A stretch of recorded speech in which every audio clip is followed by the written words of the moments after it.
Good evening, ladies and gentlemen, and welcome to Monday night's draft review of the community's teams. And I'm going to be showing my first FPL draft that I did today on the air as well, and getting some feedback from it. I'm sure Steve will be interested in knowing what I might be looking to do. So hello to everyone in the chat. Thank you for waiting patiently. We were a few minutes late. Steve had an issue with Discord, which just came out of nowhere. Literally came out of nowhere. It was working fine up until the time we decided to stream, and guess what? It didn't want to work. Hello animations. Have a beers in the chat. Harry Dawson, RBSR5's in the chat too. We got animations John Harris. We got Harry Dawson. We got Michael Svedin. I've said Harry Dawson. I'll say it twice. It's like New York, right? Name so nice. Ricky Kylie's there too. Simon Bellamy's there. How's it going, mate? How's it going, Si? Max Roberts in the chat. Podner's in the chat. Andrew Ferguson's in the chat. Roseanne's in the chat. PK7's in the chat. We've got another Hoops in the chat. Dazid's in the chat. Matty's there too. He's finally got himself on Discord. Funny that. He doesn't come on Discord for like, I don't know, 4 or 5 days. And as soon as we do rate my team, he's joined. So, Matty, we're not going to look at your team tonight. It's fine. This is all going to wind you up. Matthew, how's it going, mate? We got who else we got here? We've got Men in Black. Oh my God, Men in Black. Jason, have you had any further contact with the chap from Hong Kong? James Bang. Yeah. Yes, I did. Because he went he kind of left a couple of years ago. But I randomly found out that he was still in Hong Kong. He was going to move to UK or something, but he was still in Hong Kong. Like literally, like almost 2 years ago. I randomly had a conversation with him out of nowhere, and he was fine.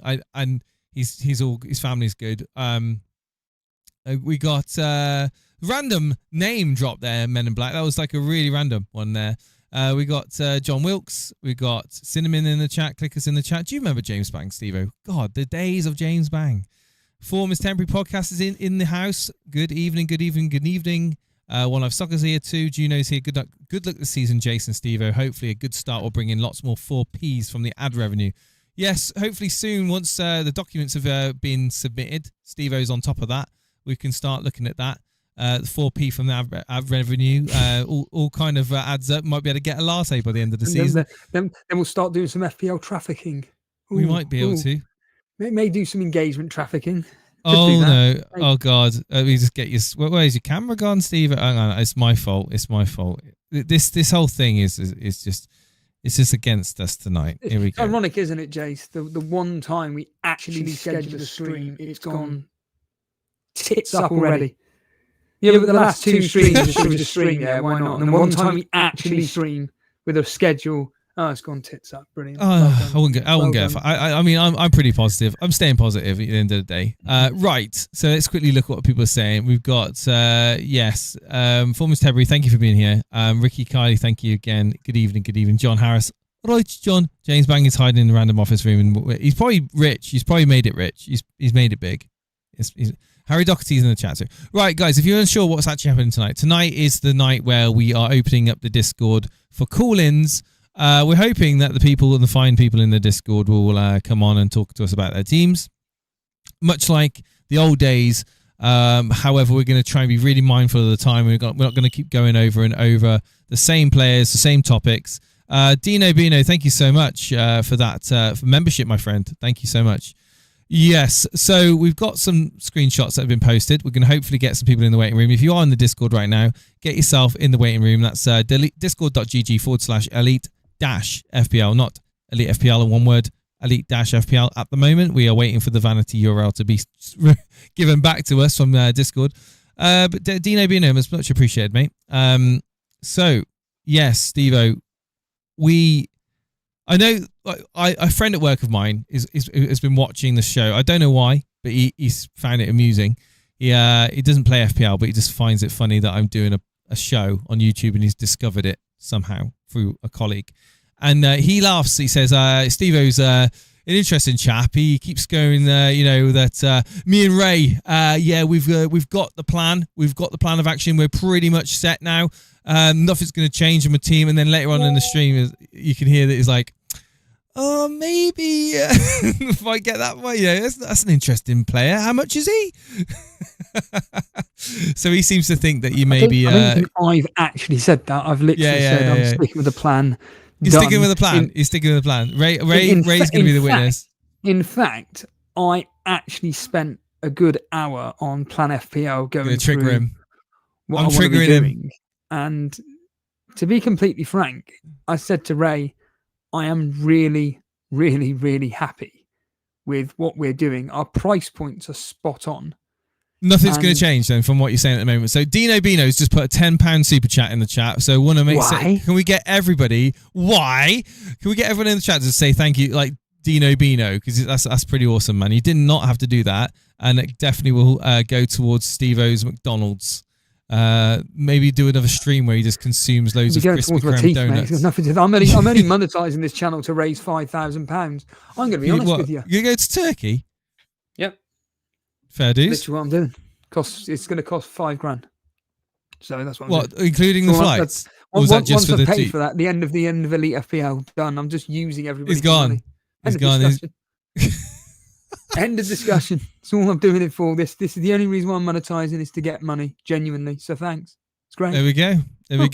Need to get my memberships back up and running. Says Harry Dawson. And remember, if you are a member on the YouTube and on Patreon, you can use that to gain access to the Discord and essentially have all the channels unlocked, including the Rate My Team drafts channel that we're going to be going on for in a minute. So good luck in getting McDonald's for 10 quid, says Harry. Yeah, I mean, McDonald's is ridiculous. I think the big arch meal is like over £10 on its own nowadays. So good luck having a family and trying to get a meal at McDonald's. You'd be cheaper off going to Miller and Carter these days.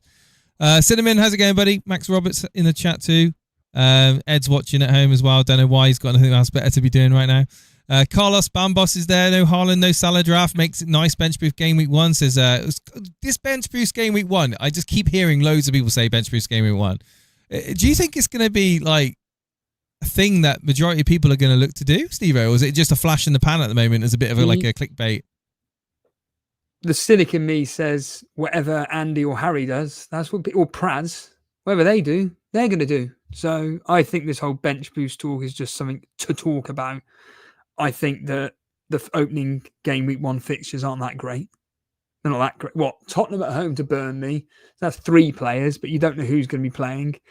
You've then got Liverpool at home to Bournemouth. Arguably, that is a decent fixture. And then what else is there?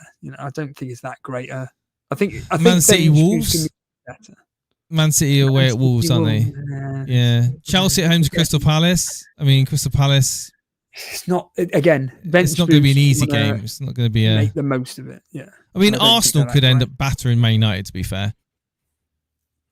Well, that leads us in all seriousness. That leads us in. Because I did send you an agenda, Jakes, about what I want to start the show with today. You did? And it was about the weekend's football, and obviously there was a interesting situation regarding a particular player that plays for your club in Fernandes. Everyone was going absolutely mental about the fact that he got a brace. Can you calm those nerves down? About what? About Fernandes, the fact he scored 2 goals. Is it really that important, or is this now, hold on a minute here, Fernandes is going to be an option, like you were banging on about the other day? Well, yeah, Fernandes, of course, he's going to be an option. He's going to be on penalties for Man United. He's going to be in and amongst the action. He's got players that are quality in Mbeumo and Cunha at his side that can put the ball in the back of the net. So, yeah, he's certainly going to be an option. At 9 million, I think he kind of fits into teams that haven't got Haaland or Salah and are looking to stack their midfield, which, by the way, is exactly what I'll get onto with my draft that I put together today. I've done exactly that.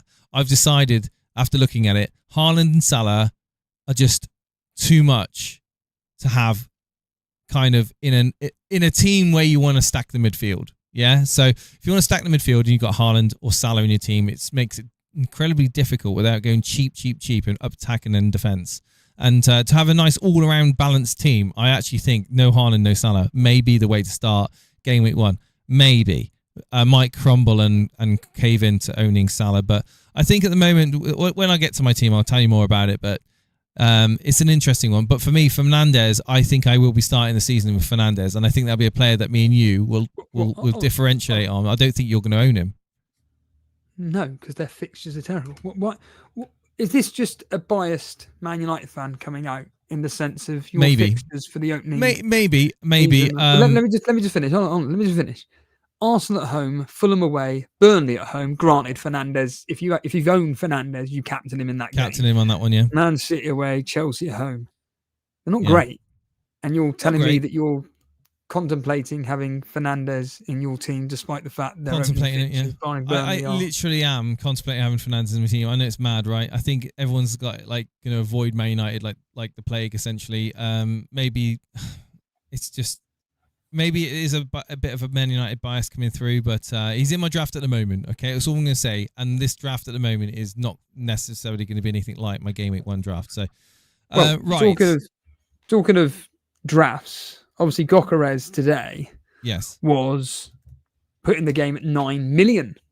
Now then, Jay, is he somebody who is potentially going to be, for you, coming into your team at that price? No. No? Why? No. I think that he's a striker, right? In the game, obviously. I hope so. Yeah. Yeah, because that's what he's in real life. No, I think that for me, the likes of Bowen, Chris Wood, João Pedro, they all pipped them. For me, value-wise, around that 7.5, 8 million, and then obviously to pay the extra 1.5 million for a unproven Premier League striker when you can just own Saka for 1.5 mil more, I think again,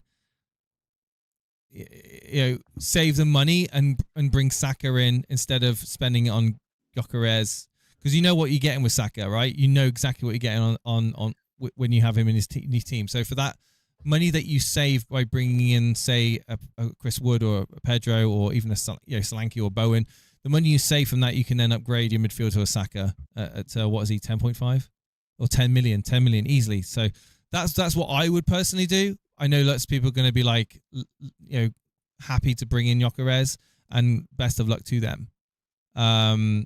It's just that for me, Nuclear Atom says Gyokeres could easily take penalties away from Saka since Arteta says it's up to the players to decide.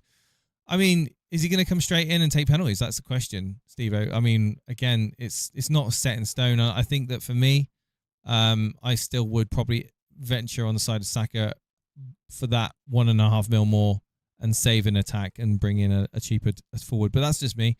Bruno will be intercepting and tackling, says One Life Soccer. Absolutely. Those extra 2 points could easily be the difference, right, for 9 mil. I bench boost in Game Week 1, Jace. No, I don't think I am. But again, I can easily be swayed. Can we just address that as well? That whole extra 2 points and the panic that people seem to be going in, Jace, because now you've kind of looked at a draft. Have you at any point thought, oh, I'm going to have that midfielder in because he's going to get 2 extra points due to the defensive, whatever it's called, the Defcon points? I think it plays into some decision making, certainly when it comes to like your midfielders and defenders. Like Matty's there with the 199. Thank you so much, Matty. Cheers, bud. Didn't need to do that, but thank you. Goes towards TiVo's team. That's now 4,999 88. Yeah, there we go. Maybe in 2030 you might be able to get on that plane, mate. No, but seriously, did these Defcon points come into any of your thought process whatsoever? Well, yes, a little bit, but like not. To be honest, I'm pretty simple when it comes to FPL. I'm just looking at like goals and assists, like from my players. I'm not really caring too much about how many blocks, how many clearances, inceptions they're going to do in a game. It's a bonus for me. It's just a bonus. There is a talking point around whether or not to choose a centre-back over a wing-back, for argument's sake. Would you choose Van Dijk over Gyokeres/Frimpong, for instance? Or Vardy? I know you've already mentioned it, but Vardy. I mean, again, it's a really good point, isn't it? I mean, Van Dijk will be assumingly getting these Defcon points quite frequently, I'd imagine, considering his stature in the team and what he does in the team for Liverpool. But again, Frimpong, I mean, Gyokeres, these players, what do they bomb forward and they whip crosses in, they get in and going to be on the end of assists. So, and again, is it going to be a case of the gulf between them isn't going to be that much, because what a player will get an assist one week will be eaten up by a couple of consecutive games where maybe Van Dijk or a centre defender gets those Defcon points, so it kind of eats away at those assists throughout the season. Do you get what I mean? So pretty much every game, Van Dijk would be picking up Defcon points, whereas Frimpong you wouldn't expect every game to get an assist, would you? So will it kind of even itself up a little bit? That's my thinking at the moment, and I'm not sure. They're going to be the same team. Luke, we are going to be rating teams in a moment, yeah. Well, talking of Liverpool, obviously the big news coming out this week was about the fact that Isak, it's now looking likely that he could be going to Liverpool. Is that a game changer for you? A game changer in what respect, in terms of my Liverpool option selections? Regarding Liverpool options and the fact that it looking like the Premier League winners. Yeah, I mean, I think Liverpool are going to be odds-on favourites, obviously. Isak going there is just a show of strength in the team. And is he gonna get like 90 minutes though, week in, week out, would you imagine, in that Liverpool team? Is he going to be rotated a little bit? I don't think so, no, but he's definitely a starter, isn't he? You would imagine so. Yeah, you would imagine so. But people are heavily on Salah at the moment, obviously. May consider freeing that money up and maybe going for an Isak for Liverpool, but he's kind of consideration for me. But I mean, for you, does he factor into your thought process for the final draft for Game Week 1, even though you've said that you are pretty much set in stone on what you're doing now? No, their fixtures are crap. Mm-hmm. They're crap. Look, the opening. They're not going to score any goals in those fixtures. Is that what you're saying? Bournemouth, Newcastle, Arsenal. So I'm not suggesting he's not going to score, but I think there are better options ahead of Isak for the opening 3-4 fixtures. Mm-hmm.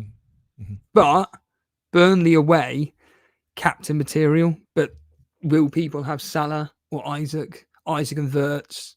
Wirtz is also a very good consider. Yeah. Let's remember, for basically 5 million more, you get. Sorry, for Isak and Wirtz. Yes. It's what, 18.5 or 19 million. 5 million less, you get one player in Salah. So I think people will be considering going Isak and Wirtz rather than just Salah alone. Spreading. I mean, the point was made in the chat.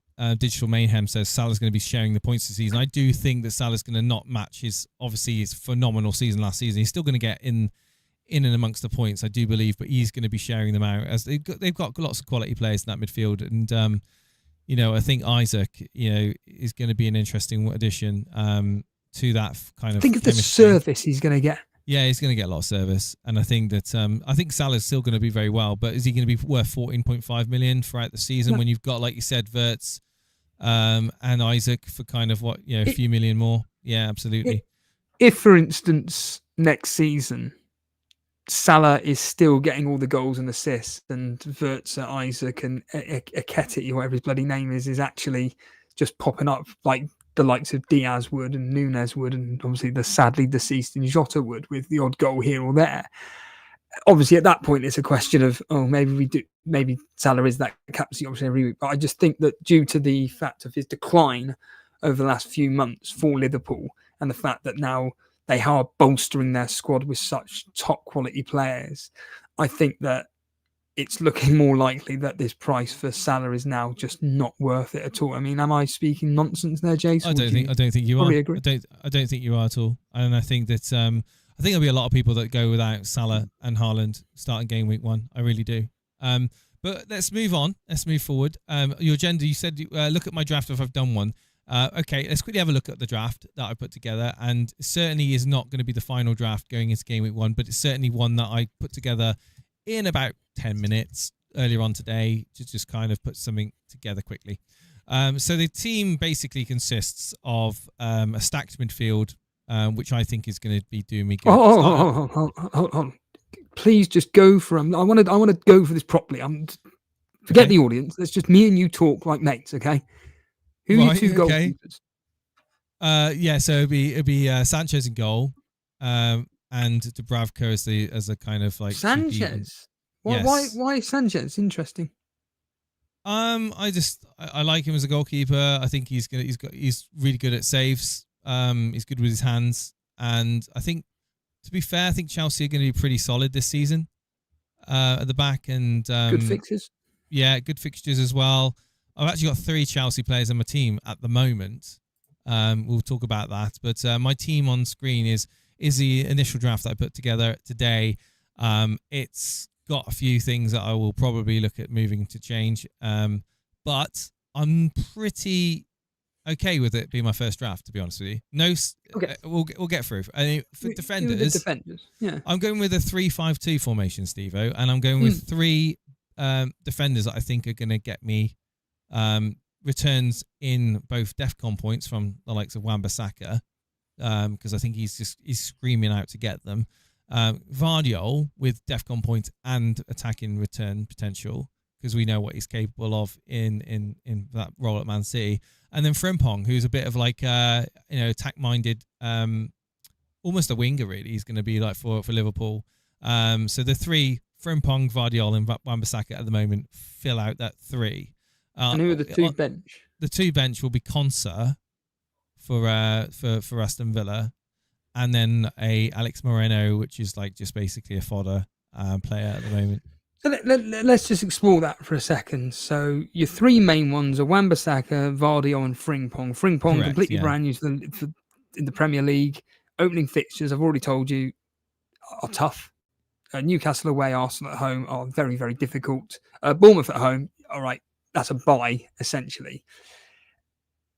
West Ham, Sunderland away, decent fixture, but then Chelsea at home, Nottingham Forest away, Tottenham at home. People weren't happy with their performance against you lot either, Jace. Did you see any of the highlights of West Ham? I watched the game. I stayed up. I watched it. Okay, talk to us then, please. I want to talk to you as a mate. What was West Ham like? And West Ham. I mean, they were kind of like, they were pretty weak in terms of attack mind. In the first half of the game, they didn't offer much. Bowen was very, very quiet. I think they defended okay. I think that for me, it was more a case of bad goalkeeping that kind of cost them. The penalty was just laughable, and the Fernandes goal should have not really have been given that opportunity to score. So I felt that maybe have been a bit unlucky to lose that 2-1, but maybe they deserved a 1-1 draw, because second half United did a change in their team anyway. And when United changed their team, it was literally like they put on a load of blind people because they just crumbled. But West Ham weren't able to capitalise on it. So I think that I think Wan-Bissaka still did okay. He's still going to get in tackles. Still going to get points that way. And yeah, you make a good point. I mean, are they convincing enough to go in? But for 4.5 million for Wan-Bissaka, I think it's pretty much a no-brainer, considering that he just, his tackling statistics speak for themselves. You planning on, if you stick with it, we're just going to take it as read, you stick with the team. This is your game week 1 team. We'll just stay for that for now. What's the plan? Just swapping Wan-Bissaka and Konsa for their easier fixtures? Because to be honest, Aston Villa's fixtures aren't that great either, in my opinion. It would be a case of swapping Konsa and Wan-Bissaka out. Yeah. Okay. The favourable fixture of the 2, most likely. But again, this is like a team I put together within like 10 minutes earlier on. Of course, I wasn't really focusing much on the defence, even though I got 2 6 million defenders there. As you can tell by the 3-5-2 formation. But I mean, the main focus for me was on a midfield of points. Well, let's hear this midfield then. I'm really interested to hear this midfield five. So the five-man midfield is going to be Bruno Fernandes, surprise, surprise. Wirtz, Palmer, Saka, and Marmoush. So Fernandes, Wirtz, Palmer, Saka, Marmoush. Yeah. So that kind of the 2 Man City players in my team, very attack-minded again. Kind of offer an avenue of potential point returns there. I think Pep is still kind of has a shine to Marmoush. So I think he's good for minutes. I do think he's good for minutes. Yeah. So that'll be my 5 midfield: Fernandes, Wirtz, Palmer, Saka, Marmoush. Again, it's not set in stone, but that's what I put together today, and I kind of like it. To be fair, I do like it. It's a bit bold in terms of going with Fernandes. I know that he's not going to be a popular pick, certainly with the Discord crowd, but kind of fits in at that price point. They got João Pedro up front with Chris Wood. So the team, in my opinion, is okay. It's pretty balanced. Hold on a minute. Who's the third? OB for United. He's just he's 4.5 million, just fodder. So okay, yeah. So let's just explore this team. Of the 15 that you've picked, if you're doing a 3-5-2 for definite, Yes, and let's just say that the make weight players are there, done, whatever. Yeah. Of the 15 down to 11, 12, whatever it works out to be. Of the 11 remaining players, who's an absolute lock in your team of what you're looking at now, your mainstay players? Palmer, Pedro. So you are bullish on Pedro then? Yeah. Why is Pedro? that? I think that I think he's going to be a really good. He's going to unlock a lot for Chelsea, and he's going to have so much service from that midfield. He's going to be he's just going to be peppered with chances, I think, and I think he's going to put. I think he's going to have a great season. And I'm not the only one. Isn't he like the most transferred in? One of the most transferred in players. I think he's the highest owned striker. There we go. So it's not just me thinking at it, and also for 7.5 million, it's really good affordability factor as well. For not a lot of risk, it doesn't cost a lot of money. You're not concerned of Milik's risk? I'm going to put the cards on the table. Not straight off the bat. I expect him to be pretty much a guaranteed starter. Yeah, I mean, if he starts putting in shocking performances as the season goes on, I think, of course, he may be rotated a bit. But I think the showing he put in the Club World Cup, and certainly the energy that he brings to the team, I think that it's pretty safe going into Game Week 1 with Pedro. And then Chris Wood, I mean, Chris Wood is just legendary, really, in terms of his consistency. Like, he ain't going to score 3-4 goals, but he'll bang a goal in every other game, and he'll consistently bring you those goals. Good fixtures: Brentford at home, Crystal Palace away, West Ham at home, Arsenal away is the tough one, but then Burnley away, Sunderland at home. Good captaincy option against Burnley and Sunderland. I'll tell you what, Chris Wood's a really, really, really good shout, Jace. I think he's been potentially overlooked, in my opinion. Hey, Carl. Yeah, Chris Wood. And again, it fits quite nicely with the allowing that for that midfield. But yeah, this. So again, so it would be Pedro, Palmer, probably Saka. So that's 3. Marmoush is 4. Oh, Marmoush is a lock for you. Wan-Bissaka is 5. Vardy and Frimpong are not locked for me. Sanchez isn't locked for me. Bruno Fernandes is not for me. So you got 5-6 players there in that 11. I think kind of about half of them are kind of locks for me. Yeah, I think once you can work out who your locks are, it's at that point when you can start working around. Because me and Ray pretty much did that. We sent each other our drafts without speaking to one another. And to be completely frank, of the 15 players each, give or take, we were at loggerheads over about 2 or 3. That's it. So I think that with your team being, like you said, there's 5 or 6 players that you're a bit iffy about. You can work around that, maybe make some money and maybe upgrade in certain places, because if we get news that Isak is on his way to Liverpool, it may be a case of, it could be, I can now upgrade. What's his face? Pedro to Isak. For Men in Black says it's too risky, Jason. Moreno, Obi, Marmoush, and possibly Frimpong, not certain starters. I mean, again, to reiterate, about half of this is just going to be rotate. This is purely a first draft that I kind of put together in a rush today, so don't look into it too much. But these are kind of the direction that I'm sort of looking to take. Maybe optimize points in midfield. But again, Steve just made a mention. There's lots of things that could potentially change in this team.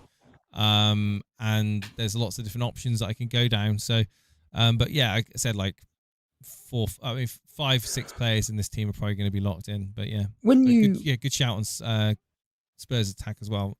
It's kudos and Solanke off value as well. Yeah. Yeah. When you put this draft together, I know you said you only did it in 10-15 minutes or whatever. Did you enjoy the process? Yeah, it was good. I knew straight off the bat that to have Haaland, Salah in my team, it's like you're going to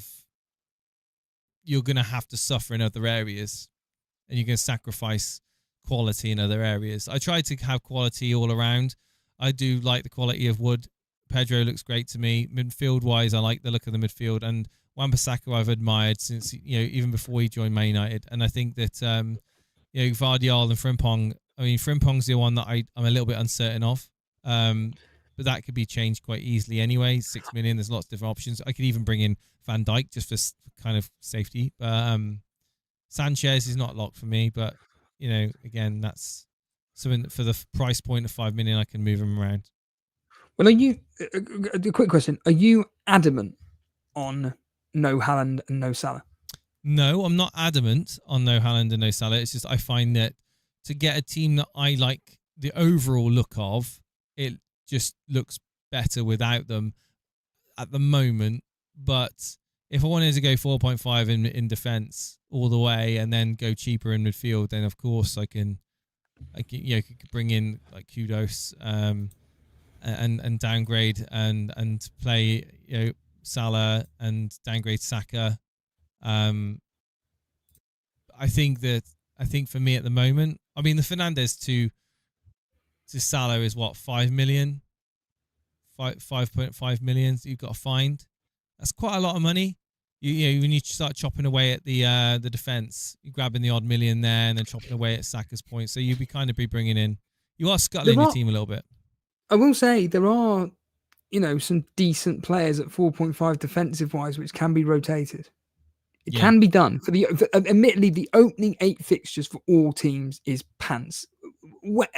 Tottenham have probably got the best opening fixtures. Then you could argue Sunderland, but again, they're a promoted team.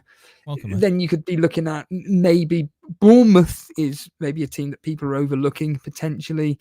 Aston Villa maybe, but again, I don't really like the fixtures. A lot of the teams is almost you're relying on what our predictions are for the upcoming season, obviously, and it can be done with the 4.5s and maybe sacrificing Frimpong for that 4.5 and upgrading somewhere else for your team could be something to look at, because I reiterate, the opening fixtures for most teams from a defensive standpoint are pants.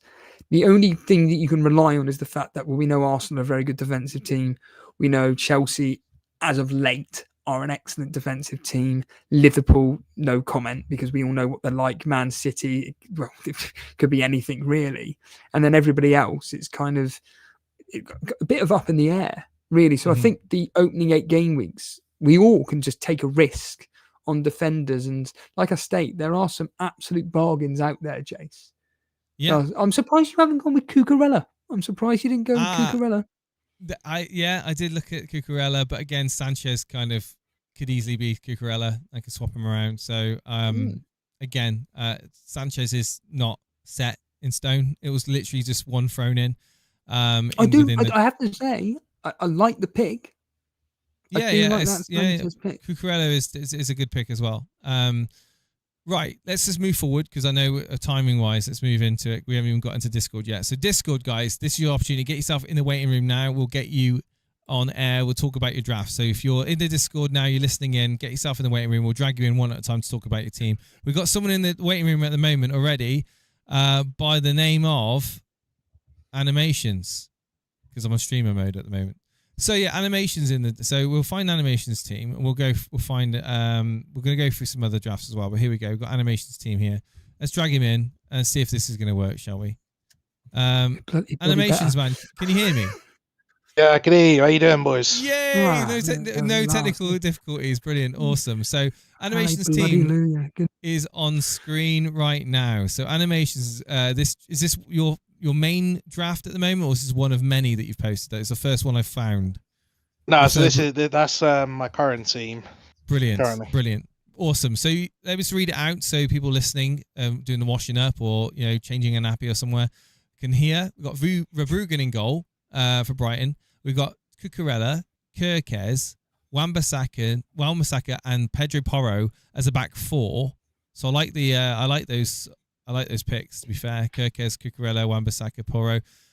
He's gone with 4 in midfield. He's gone Palmer, Salah, Rodgers and Kudus. He's bullish Stevo on Tottenham.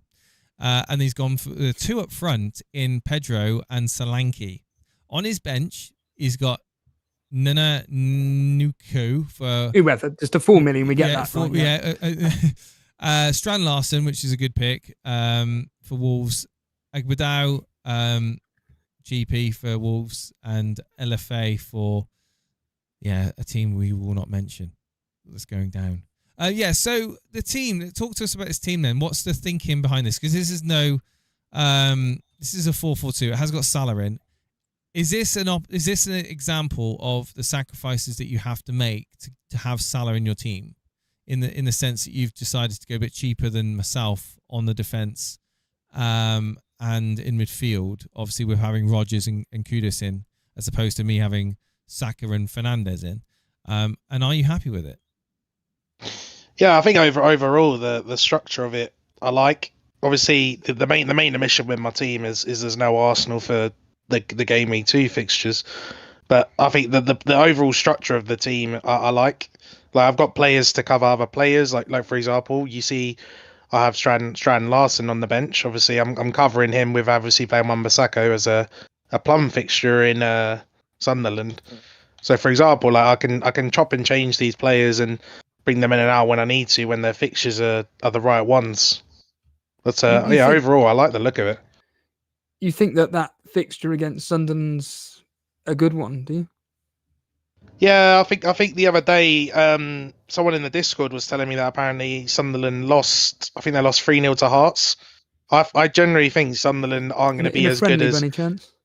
Yeah. So it was a friendly, obviously. Obviously, we can't read too much into it, but in general, I still think the newly promoted teams like Sunderland, for example, I still think they are going to be the whipping boys in that way. And I think West Ham could easily get a result in that game, and with how attacking Wan-Bissaka is and stuff, I could definitely see something coming out of that game for them. You're not concerned that West Ham are just shit? Yeah, they could be crap for after game week 1, as long as they get that clean sheet and a few attacking returns, and it's all good. Because I don't have a problem with the Wan-Bissaka. It's just the fact that you were saying that the Sunderland fixture is going to be a plum fixture. I completely disagree with you. Sunderland last season, as bad as they were, when looking at whoscored.com, actually, they didn't lose that many. They were pretty good, solid defensively at home as well. And West Ham are just crap. Now, if the game ended 1-0, would I be in shock horror? No, I wouldn't. But I don't think it's what you've just described as a plum fixture. However, I appreciate the fact that you've gone with Wan-Bissaka. 4.5, I think he's a bargain, full stop. But the Wolves assets, Man City at home, fine. Whatever. Bournemouth away, Everton at home, Newcastle away. It's only once it gets to like Leeds at home in game week 5 when it kind of does pick up a bit. What's the confidence in Wolves animations? Well, this goes back to our point of you just saying that. They got Leeds down the line, and I just think that the points about Strand Larson in general with Wolves, I think defensively they were decently sound. I think last season, were they not? I might be wrong about that.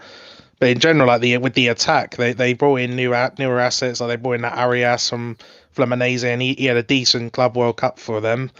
And I just think, I think in my personal opinion, I just think Strand Larson, he's going to be on penalties. He's going to be their main talisman, and just in general, I just think Wolves are going to do all right. And if you can hide these sort of assets that have got a terrible first game week fixture, I think, and like I was saying earlier, you can chop and change these players in and out for the fixtures you think are going to be good and stuff. So Wolves' end of the season was they lost 1-0 to Man City, and I do actually vaguely remember that game. They actually put in a really good performance and actually should have won, ironically. They then lost to Brighton 2-0. Then lost to Crystal Palace 4-2, and they drew 1-1 with Brentford.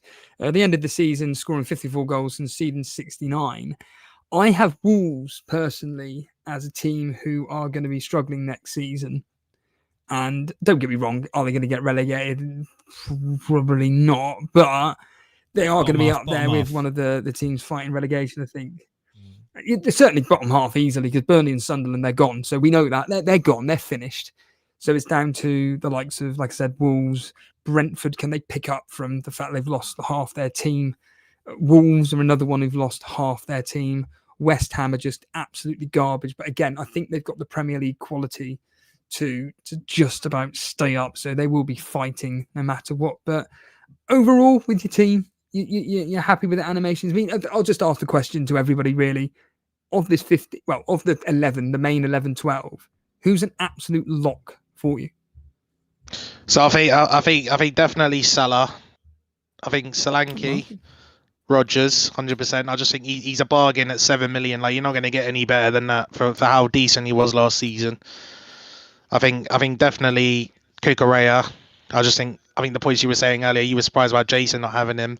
I'm really bullish on him, and I think Pedro as well, and a Liverpool defender as well. I think they're definitely the locks on my team. I think. You aren't concerned about Liverpool's opening fixtures?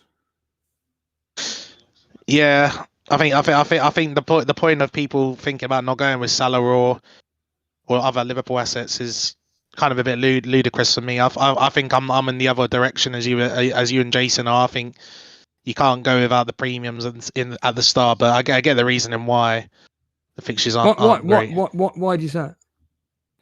Because this is why do you say that? Well, this is the thing, Steve, that I understand. Like, people aren't going to bench boost without Salah, or they're going to bench boost without Salah and Haaland. But after that, if one of them bangs, let's say in game week 1, are people going to probably wildcards in game week 2 to get one of them in? Like, I feel like it's better to be safe and have one of them than not have one, if you get what I mean. Despite the fact that what me and Jason have said regarding points could be shared and people in the chat are saying the same thing, you're pretty much then adamant then Salah is in your team. Yeah, I think he is. I just don't see a proper world where, like, I can go against him. Obviously, I get the point that people can cover him with Isak and Wirtz, but I don't know. I'm a bit adamant about Wirtz and Gyokeres because they're not proven FPL assets, and I think Wirtz could end up being the same as what happened with Nkunku. Like, he could come in, he come in with so much promise, and then could be a fail. Hold on, like he was never played. He never whoever the manager was never played him. If you remember, he never played, and then he got injured, which is not his fault. And then when he was played in Europa League or whatever the bloody the Conference League, he was scoring goals for fun and assisting, but the manager was just like, you ain't playing. For whatever reason, he was not playing Nkunku. There could be 1,000 reasons as to why. But Nkunku is clearly a very good talent, but the manager, for whatever reason, didn't have faith to play him in the Premier League. And like I said, I know he got injured and whatnot, but I think that with Wirtz, he's going to start. He's clearly an amazing player. There's no reason they've spent the amount of money that they have done on him to provide the goals and assists for the likes of Salah, this Etikiko, whatever his bloody name is, Isak, for instance, Szoboszlai, and so on and so on. And Diaz, I mean, he may not even leave. He may still be at the club for all we know. I know Bayern Munich have come in for another bid with him, but I just think that, if you're adamant on going with Salah, that most people, I mean, what is he, 60% owned in the game? It's all completely logical.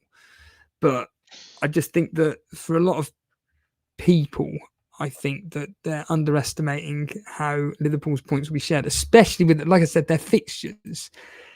They're not great. Newcastle and Arsenal, I'm not saying they won't win. Not exactly. I mean, Newcastle maybe away could be goals galore, considering Liverpool do like playing them. But yeah, I just think the points could be. I mean, Jason, are we? I mean, animations having a pointless argument here. Are we speaking absolute garbage? What are you thinking on this Salah debate? I think that you're either in or you're not. There's no two. There's no hot. It's people are either bullish on Salah or they're happy to go without for the start of the season. And I think that there's no right or wrong because this team isn't a bad team, and he's got Salah in it. He's got a fairly well-rounded team. He's got triple Spurs, which against a poor Burnley team. I mean, it would be funny, wouldn't it? Game week 1, Spurs end up getting a 0-0 at home to Burnley. I'll take it. Yeah, and I think if you're going to have Salah in your team, it's an easy captain choice.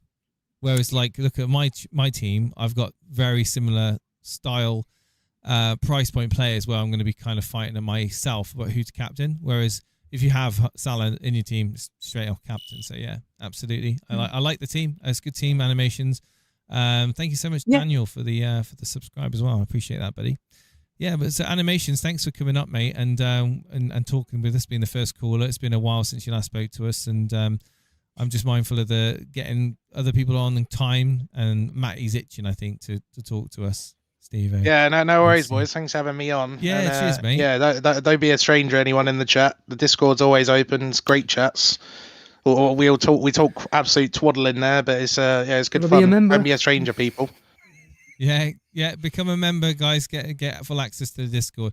Right, thanks, animation. Appreciate it. Yeah, cheers, guys. Thank you. Good luck, boys. Good luck. Cool. We've got good.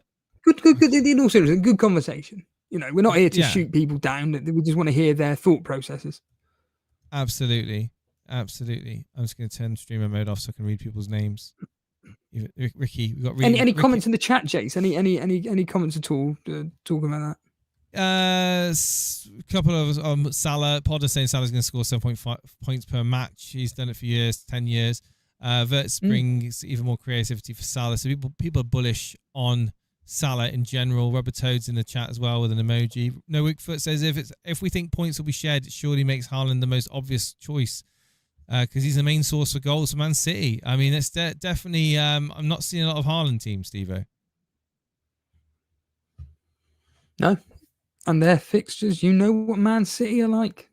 Absolutely, and they've got a point to prove. They got humiliated last season, and I don't think they've dropped off the face of the planet in terms of quality either. So, I've got a question that's hopefully you can give me your opinion on. Says Daniel Pedro.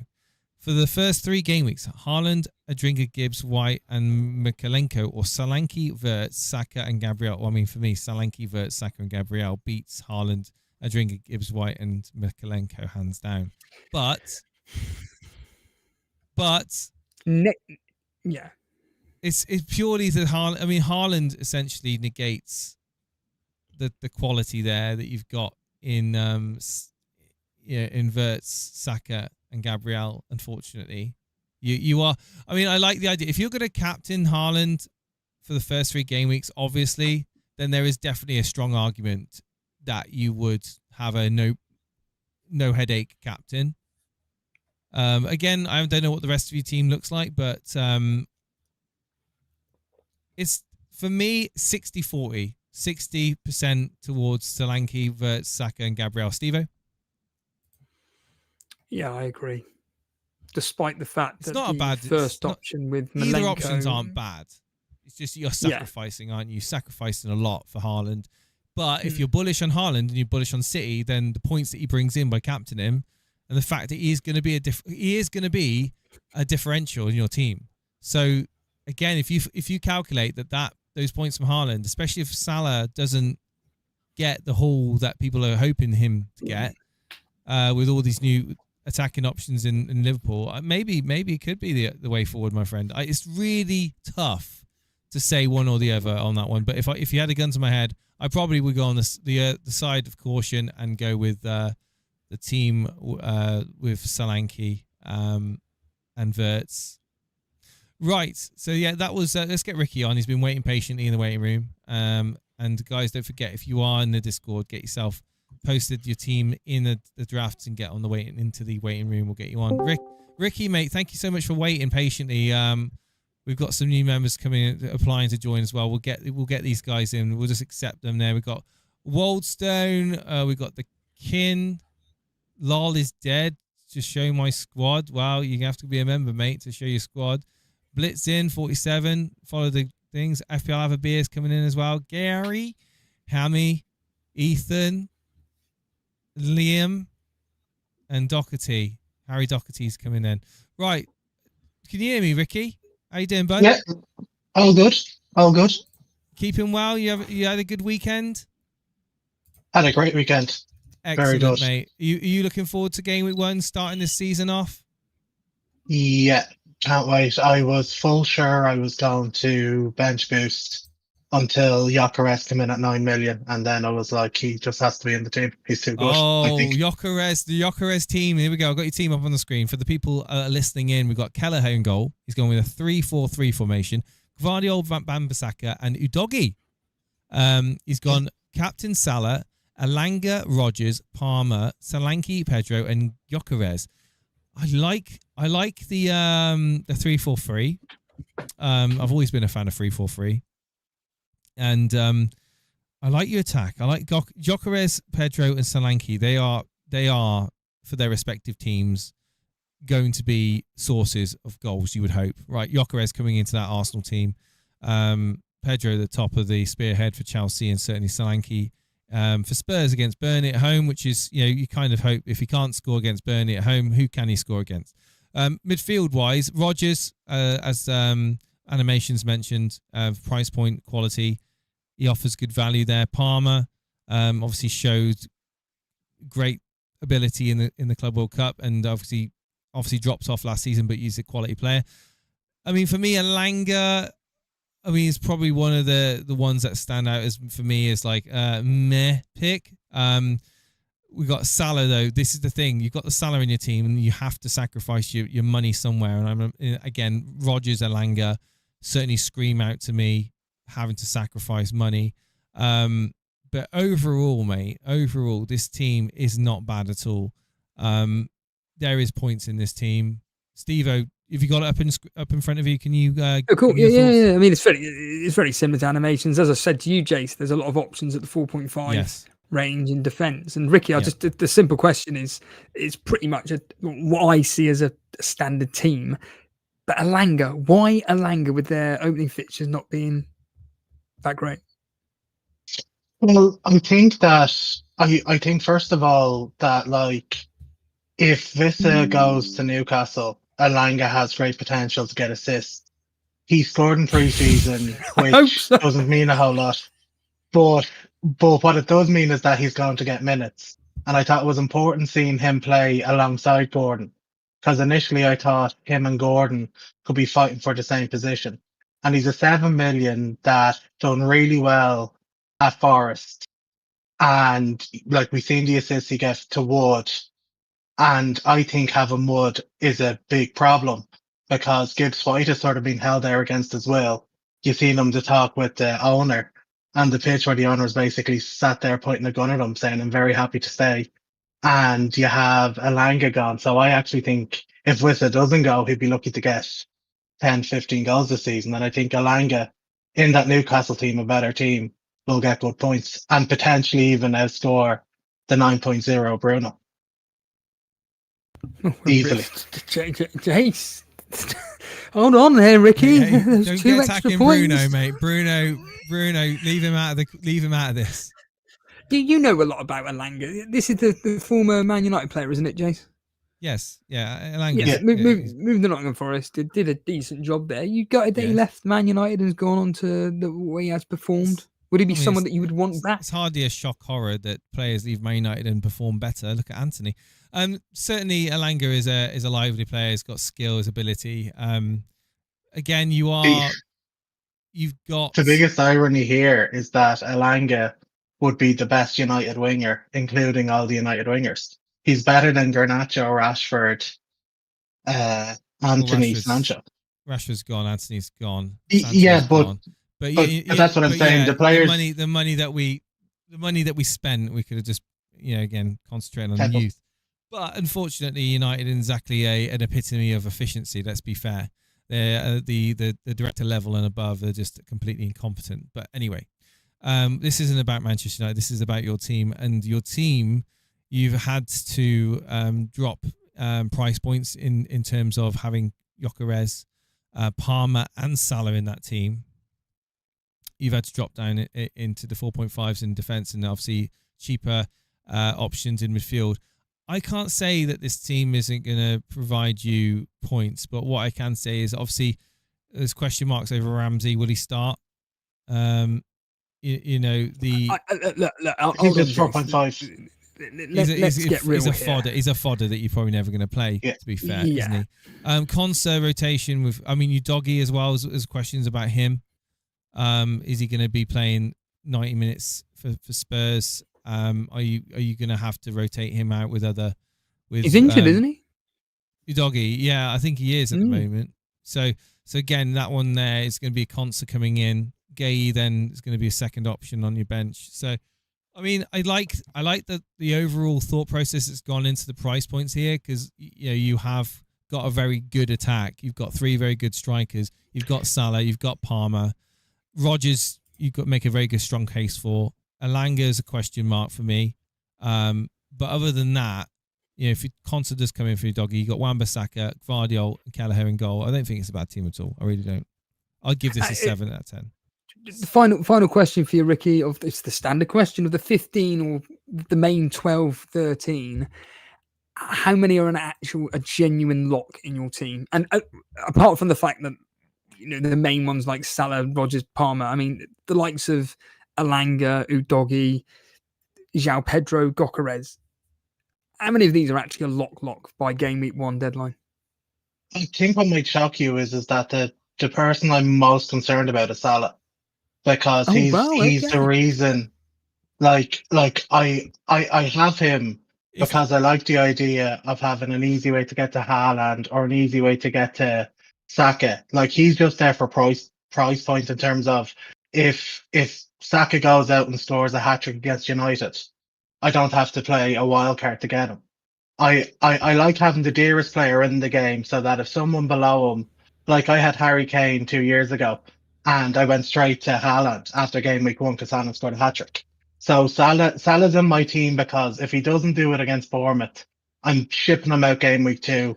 Liverpool's fixtures are tough, and I'm going to the next best option. So you're giving Salah 1 game week. Well, let me just explore that for a second, right? Okay. So, what does Salah need to do in game week 1? Because surely it makes more sense just to get rid of Gyokeres and somehow upgrade Aaron Ramsey to Saka.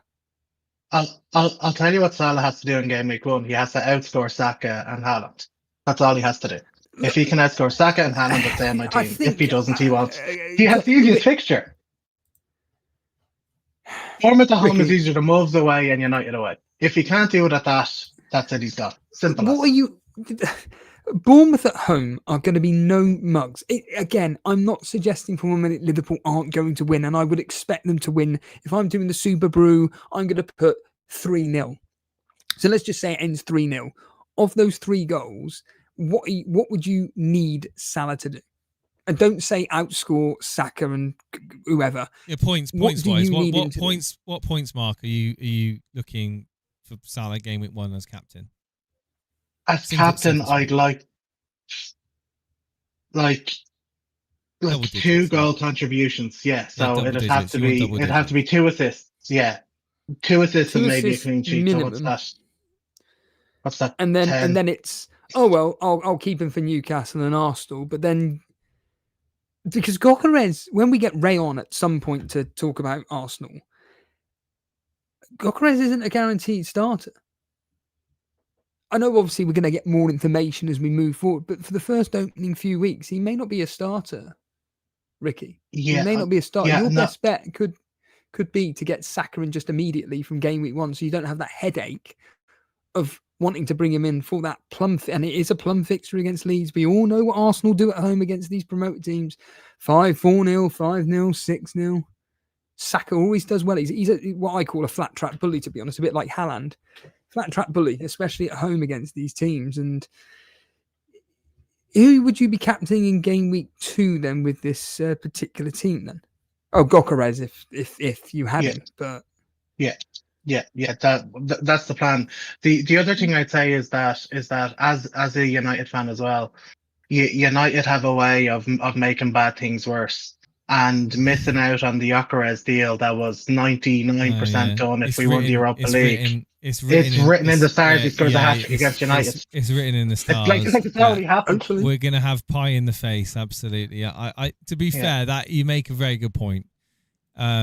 we're linked with Gyokeres for so long. Game week 1, is it going to be humiliation? I hope not. I really do hope not, but it would not surprise me.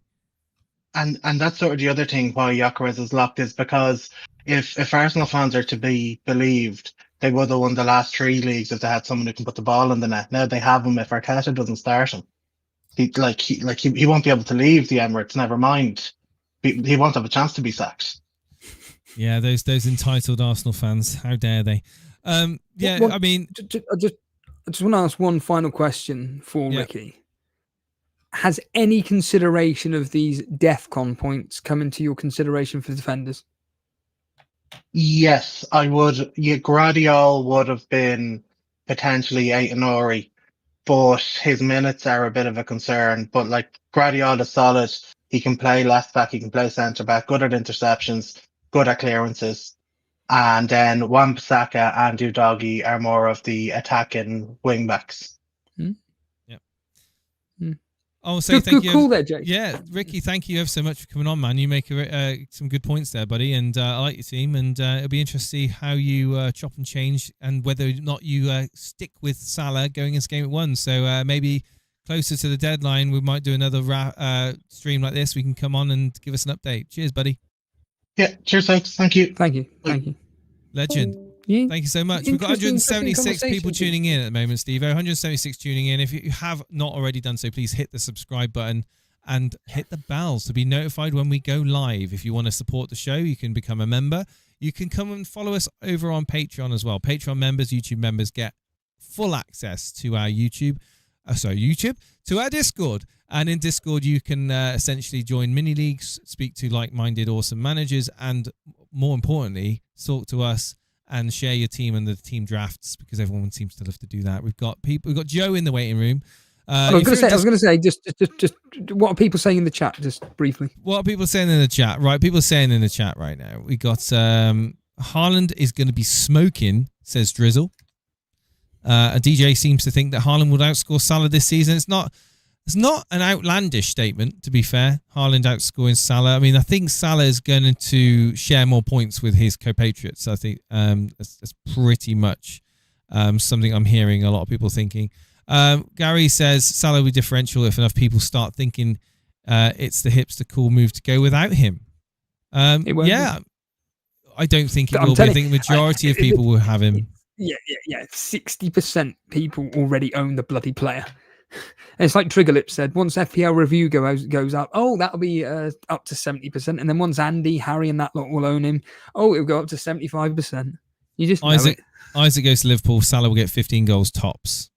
Lots of people. Here we go. I mean, let's just do a poll. How many assists? Here's a quick poll. Are you going with... here we go. Are you going with...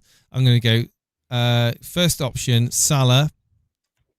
And then option 2, Haaland. And option 3, which would be both, which is just ridiculous if that is the truth. And then neither. So that we can kind of get an idea, Steve-O, what the chat, there's 170 of them in there now.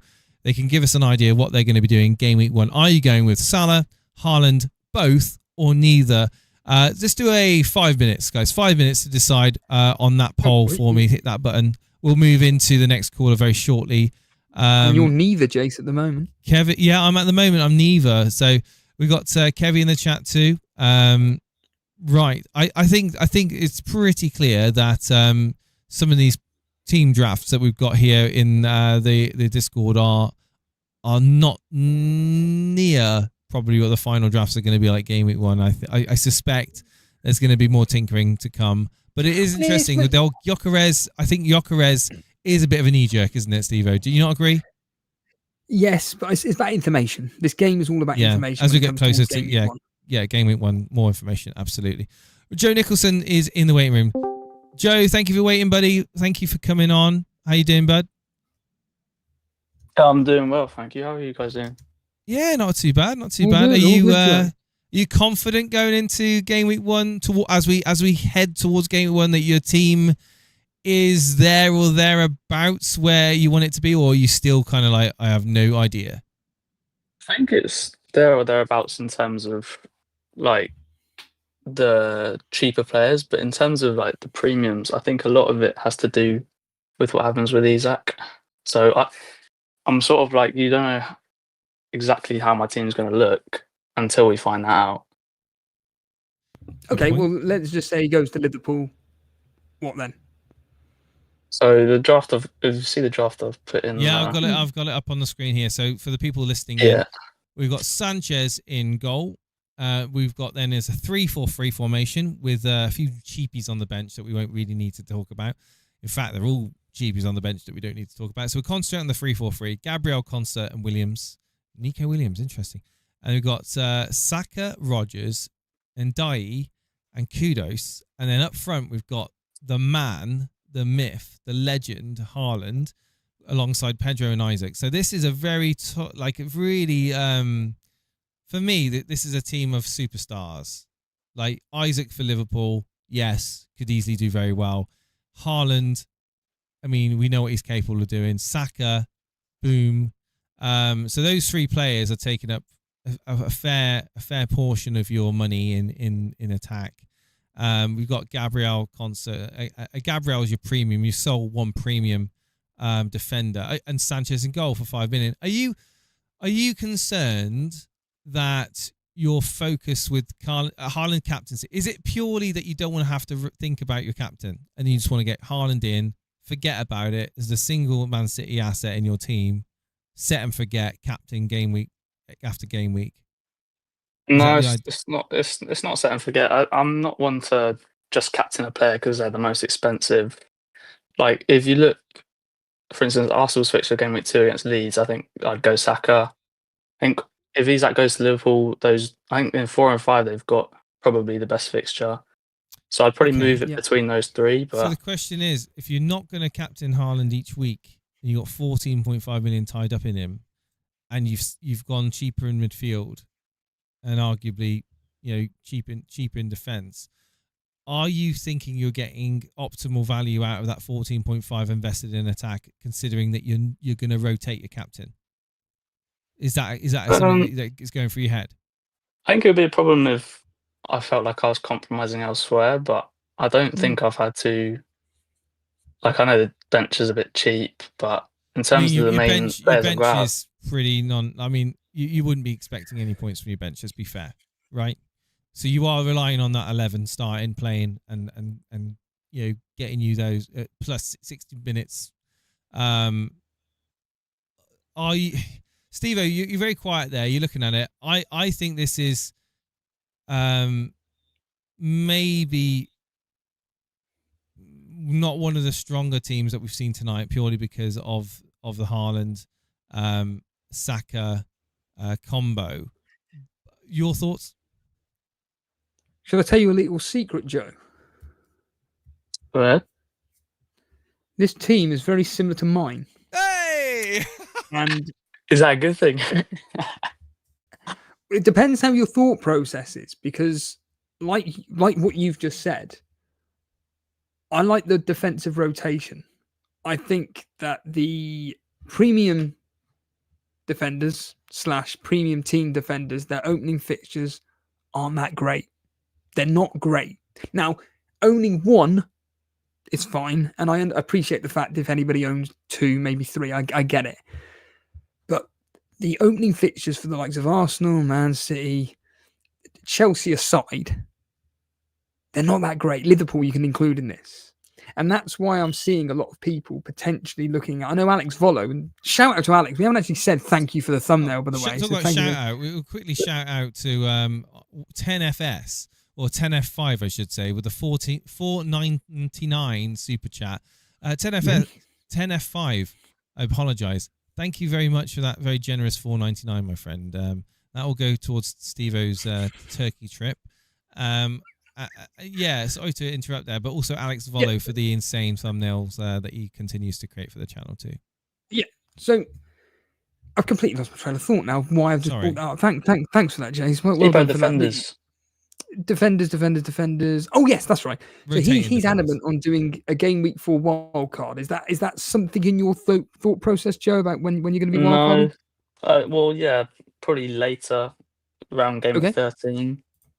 Okay. I don't really ever like to use it too early. I think it with my team, I've got like the best captaincy or a good captain in every week. And okay. Which ones would you be going for then? What's that? Okay, we're going to take it as read that Isak goes to Liverpool. So you just said then you got the best captaincy. This draft's contingent on that. Yeah. Yeah. What are your captains then for the opening 4 fixtures?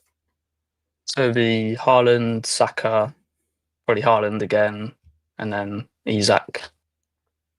So it will be Wolves away, Leeds at home, Brighton away, and then Isak away at Burnley. Yeah. And, yeah, that is a good plan. And I'm assuming that the rotation of the defenders will be coming into play with this. Yeah, I think the 4.5 defenders, it's never to me too much about the quality of the team. It's more about how they rotate. Does it look okay-ish every week? Like, they're not the greatest assets. They're not gonna, break the game. But yeah.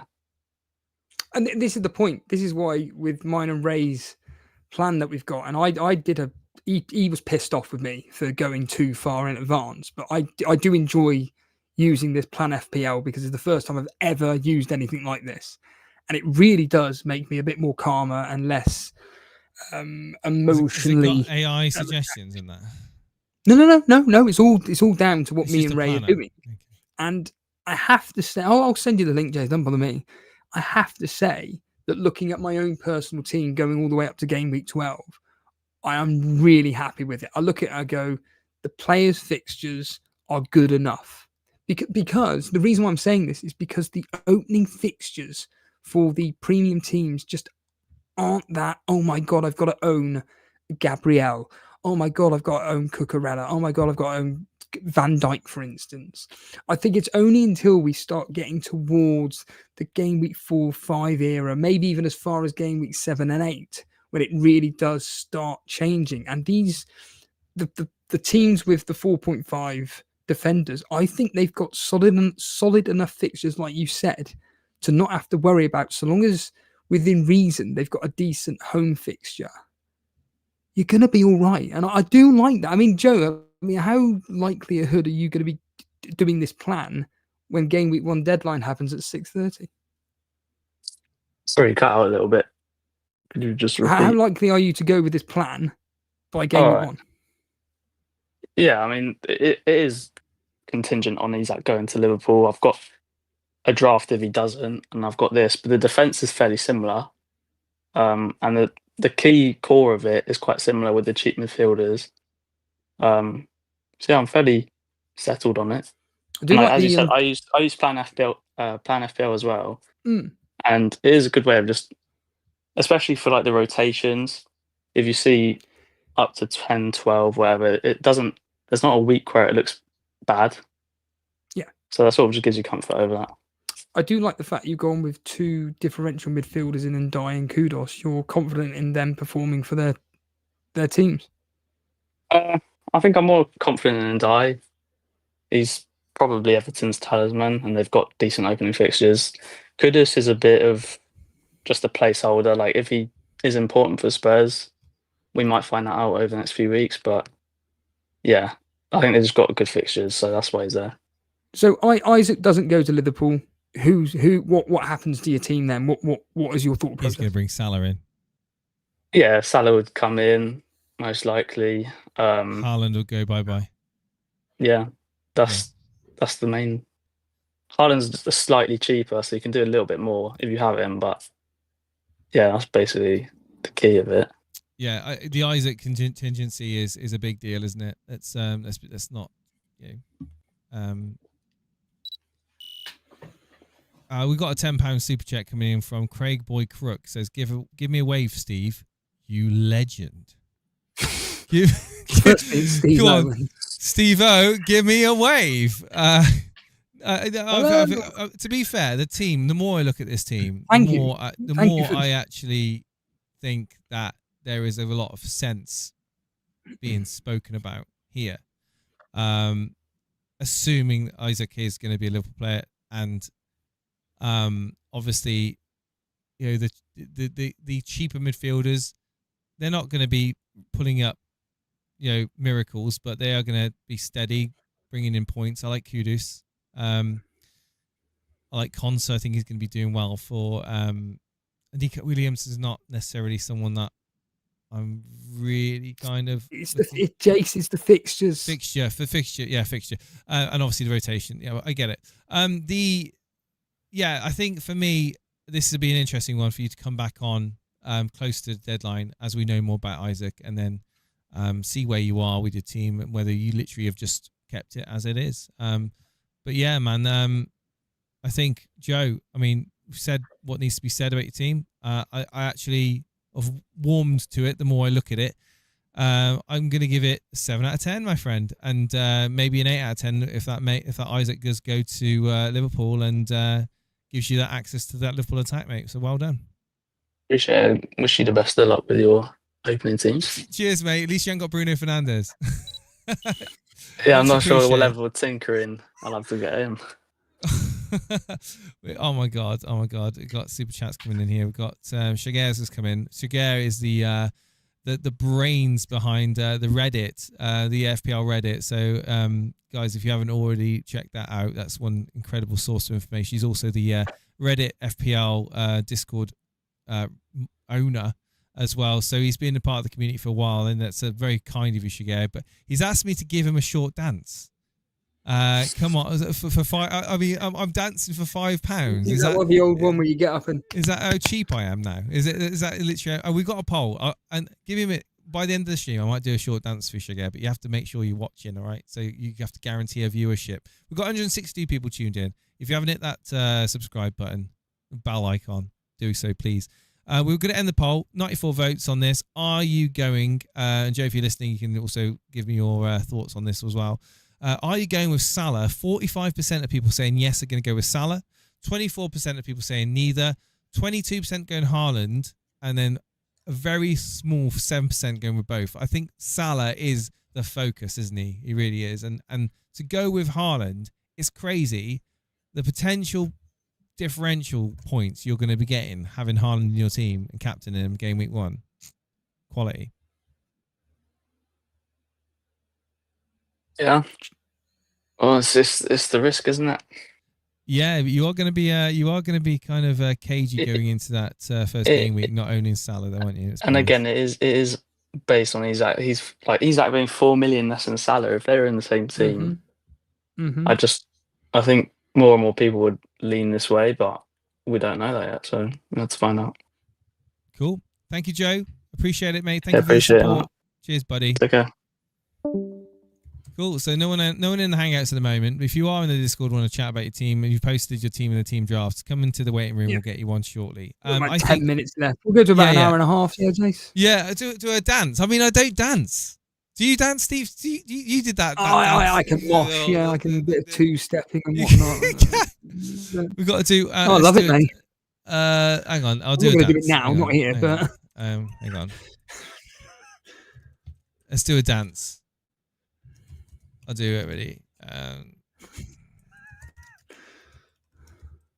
Here we go. You're a performer, Jace. Don't do for £5. There you go.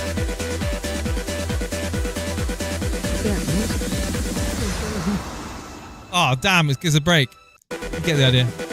We don't want to end up getting demonetized before we get monetized, Steve-O, by playing copyright music. But yeah, certainly, I think ultimately that's enough embarrassment for one night. But thank you again, Gyokeres, for that £5. It goes towards Steve-O's Turkey trip to get his teeth knocked out. In all seriousness, how do you look at fixtures when it comes to choosing your FPL team? I have not been using fixtures as a strong determiner at the moment for choosing my team. You can tell that by my team, right? There's some that haven't got the best fixtures in that draft that I put together. I think I'm going to look at this FPL plan that you're going to send me the link to. I'll have a look at that because it's quite good. And I think that again, like half of my team is up for change, right? 5 players, 5-6 players are up for change. So again, fixtures are going to be something which is the cherry on the cake, really, for me when it comes to deciding player for player who to bring in, and the rotations. It definitely really, especially just I'm looking at it right now, and you can literally just change it to where it's game week 1 to wherever, or whatever game week you want to start at. And I always do it game week 1 to 8.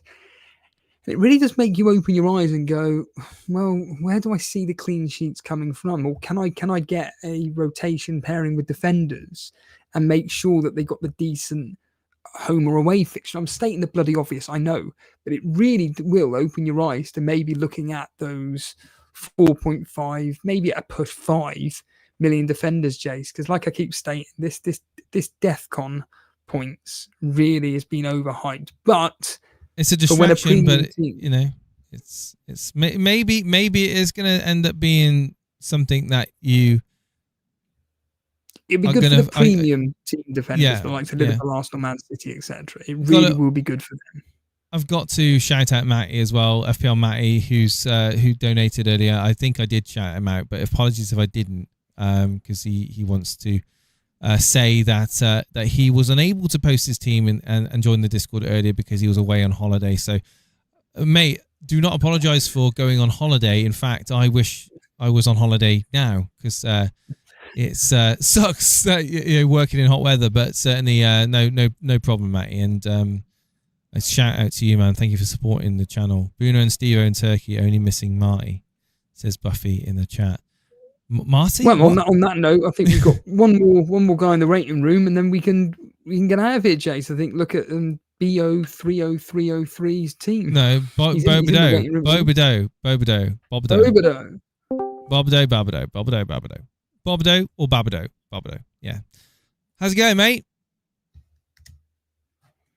Hello, can you hear me? You're live on air. There he is. He's here.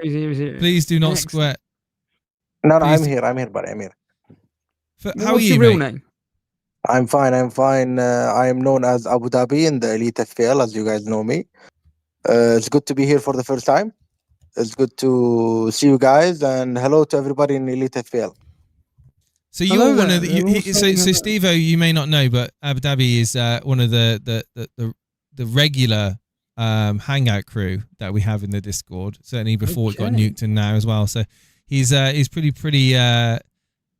regular within the group. So I'm interested to read out this team and get his thoughts on it. So let's move over to his team. So he's Abu Dhabi. Read it out. I'll quickly read it out. So we've got Kelleher in goal, Cucurella, 8 Nuri, Milenkovic as a 3. Then he's gone with 4 in Semenyo, Palmer, Bremo, and Saka, with then a 3 of Gyokeres, Welbeck, and Bowen. So no Salah, no Haaland, neither. Adingra on the bench as a midfielder option, Wan-Bissaka and Esteve in defence. So Petrovic is a non-starter. So yeah, the team. Well, no, he's a starter. Petrovic he's the Bournemouth goalkeeper. Yeah. Oh, okay, my bad. So looking at this is a team of names, isn't it? You've got Cucurella, 8 Nuri, Palmer, Bremo, Saka, Semenyo, Gyokeres, Welbeck, Bowen. This is a very good team, Steve-O. Very good 11. Surely you'd be playing Adingra, the first home game for his new team, ahead of Semenyo, surely. See, what I'm trying to do here, as you can see, the captaincy is on Welbeck. Like, it's going to be different, of course. Like, this team could change depending on the Isak transfer or any other transfer that goes. Welbeck could be changed to Raul Jimenez. As you can see, the team here, it's all based on fixtures. Yeah, it's all based on fixtures. I'm going for the players that have been great last season. Like, as you can see the Mbeumo. Nobody has Mbeumo in some of their teams. You can see I got the Semenyo, I got the Bowen. Those guys were good last season and nobody knows about them. They want to go for the Haaland, they want to go for the Gyokeres, they want to go for the Isak, they want to go. Okay, they're big names, I'm with you. But there were players that were great last season. They made a name for themselves. They became an exact FPL asset. You know what I mean? So this is the team I come up for now. This could change before the start of the season. But it's a team. I'm happy with the team right now. Yeah. I'm happy with the team right now. It looks good. Of course, the captaincy could go to the Palmer, or maybe Gyokeres, because some of the players here, they are actually good. As you can see, Saka, a good FPL asset. Mbeumo got more like 200 points, I think, last season. Palmer, 200 points. Like the only player that's not familiar here, if you can notice, is Gyokeres. Like my team is fine. Like all the players they're all familiar. He's new to the league, isn't he? He is. He is a bit of a. I mean, you've got Gyokeres and Saka, so you don't need Gyokeres, in my opinion. But you've got him in that team somehow, and made it look very strong. I think this is a very all-round strong team. Which because there's no Haaland or Salah, isn't there? I would be frightened if I was against this team in the cup and being like, oh my god, like there's just big, well-known, like Abid just said, that it's a team of names that have proved themselves, bar Gyokeres, and can provide points in the form of goals and assists. And I like Mbeumo. Okay, United. We don't know what if he's gonna anywhere near emulate his form at Brentford. It's a very much a wait and see, but if he plays like he did last season, then it's going to be a potential bargain. I think the team in general is very strong without the Salah, without the Haaland. You're going to have, I think, a few headaches in terms of captaincies with this team, purely because they've got so many good players in similar price points up against teams which you would imagine them doing well against. Exactly, Jason. As managers used to say, it's good to have headaches when all the players are good and you don't know which captain you can pick. It's good to have options. Either you can have Palmer, you can have Semenyo. If next week, like after game week 1, you have Saka and Gyokeres, they're going to play against Leeds. So it's a good headache to have. Like I know that if a captain doesn't go well, at least the other players can get you the points. You know what I mean? And then you have a good bench. Like Gyokeres could possibly not play in game week 1. You never know. I think I can come up from the bench, or Wan-Bissaka, or whatever. Any player that can come out of the bench, that is good. It's good to have a very good option out of the bench and from the team. And some of the players here, they can get you the points. Like for example, you got 8 Nouri. Like I'm a Man City fan. I'm telling you right now here, I'm a Man City fan. I believe the only good asset in Man City is 8 Nouri. I'm sorry. Yeah, I'm sorry. Like I have to say it. I feel like the best asset that I feel like he's gonna get you the points is 8 Nouri. So like Joe went with Haaland. Do you think he's making a mistake then? I don't know. Like there's nothing to show for if Haaland can score the goals from the assist or not. You know what I mean? Like we got Cherky. I'm a Man City fan, and I'm telling you, like there's question marks for Cherky. Like they just bought a cheaper version, not going for Verts. You know what I mean? We don't know nothing about Cherky. We don't know nothing about the other players. So for you, Man City is purely a wait and see. Because I'm a big fan of Marmoush for Man City, and I think that he will get minutes at the start of the season. I think he'll get started. Do you feel that, or do you think that Marmoush is too risky? No, Marmoush is great, but still, you're not sure if Marmoush is gonna play or not. Is he gonna play Savinho?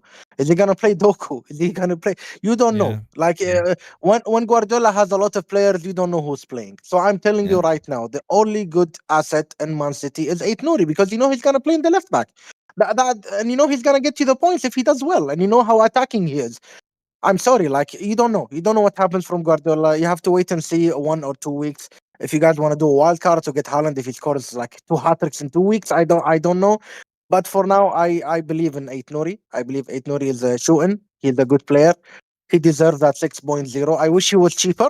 He would have been even better. But he's a 6.0, and I believe he's a shoe-in. He's a shoe-in for any team. Okay. Shout out to FPL Freshly as well for subscribing to the channel.